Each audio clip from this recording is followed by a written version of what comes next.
ভূমিতে ballistic missile হামলা শুরু করেছে ইরান। পশ্চিম তীর ও রামাল্লার আকাশ দিয়ে একের পর এক ক্ষেপণাস্ত্র গিয়ে পড়ে তেল আবিব ও জেরুজালেমের মাটিতে।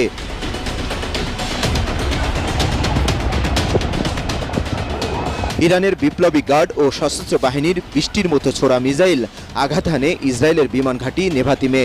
মার্কিন সংবাদ মাধ্যম সিএনএনের দাবি, ইসরায়েলের আরাত আন্নাকাব শহর ঘেঁষা বিমান ঘাঁটি ঝাঁঝরা করে দিয়েছে ইরান।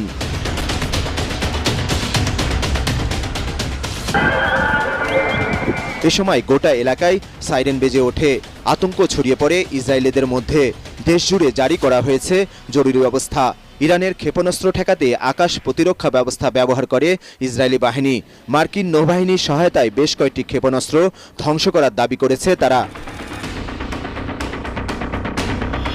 ইরানের প্রতিরক্ষা বাহিনীর দাবি, এ পর্যন্ত 2 শতাধিক ব্যালিস্টিক মিসাইল নিক্ষেপ করেছেন তারা।